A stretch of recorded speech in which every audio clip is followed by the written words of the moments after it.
सदियों से युद्ध का मैदान भले बदल जाए, लेकिन महत्वाकांक्षा, हार और शक्ति की लड़ाई वही रहती है।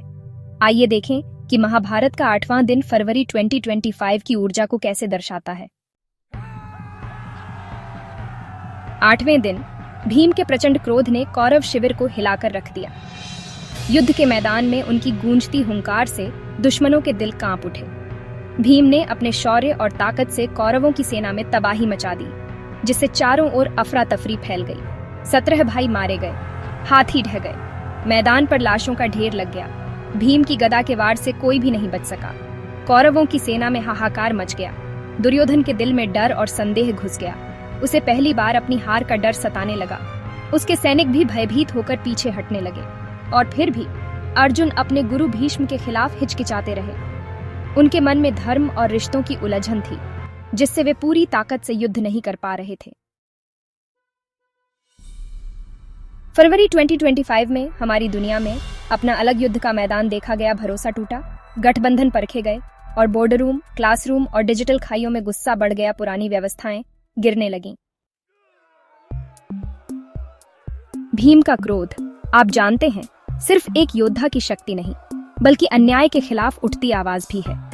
जब भीम युद्ध भूमि में अपने गुस्से के साथ खड़े होते हैं, तो वह हर उस इंसान का प्रतीक बन जाते हैं जो अन्याय के सामने चुप नहीं बैठ सकता। आज के समय में जब लोग सड़कों पर उतरकर न्याय की मांग करते हैं, या जब कोई सच बोलने की हिम्मत करता है, तो वह भीम की उसी भावना को आगे बढ़ाते हैं। यह साहस, यह जज्बा समय के साथ कभी कम नहीं हुआ। दूसरी ओर अर्जुन की हिचकिचाहट सिर्फ एक योद्धा की उलझन नहीं, बल्कि हम सबकी रोजमर्रा की दुविधाओं का आईना है। जब हम सही और गलत के बीच फंस जाते हैं, निर्णय लेने से डरते हैं, तो अर्जुन हमारे भीतर जीवित हो उठता है। हमारी सामूहिक निष्क्रियता, जब हम बदलाव की जरूरत महसूस करते हुए भी चुप रहते हैं, अर्जुन की उसी हिचकिचाहट को दर्शाती है।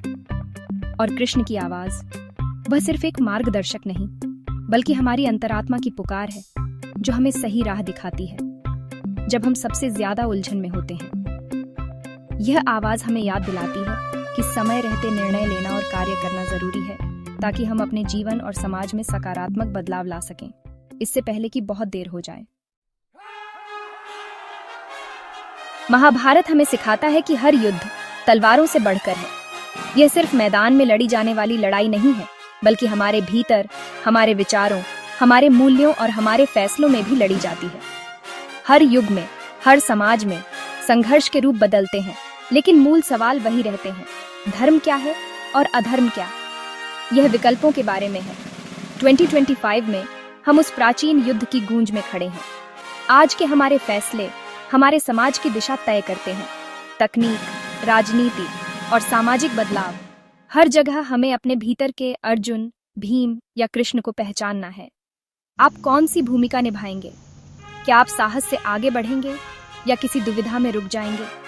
क्या आप अपने सिद्धांतों के लिए खड़े होंगे या भीड़ के साथ बह जाएंगे? अगर इतिहास सचमुच खुद को दोहराता है, तो इस आधुनिक युद्ध में आप क्या चुनेंगे? क्या आप बदलाव के वाहक बनेंगे या चुपचाप देखेंगे? हर पीढ़ी को अपने सवालों के जवाब खुद ढूंढने होते हैं, और यही हमारी असली परीक्षा है। प्राचीन और वर्तमान को जोड़ने वाली और अधिक गहरी कहानियों के लिए सब्सक्राइब करें। हर कहानी में छुपा है एक आईना, जिसमें हम खुद को देख सकते हैं, अपने समाज, अपनी सोच और अपने भविष्य को। और हाँ, टिप्पणियों में अपने विचार बताएं। आप किससे संबंधित हैं, भीम, अर्जुन या कृष्ण? आपकी सोच, आपके सवाल और आपके अनुभव, यही इस संवाद को और भी समृद्ध बनाएंगे। आखिरकार महाभारत की असली शक्ति है हम सबकी साझा यात्रा।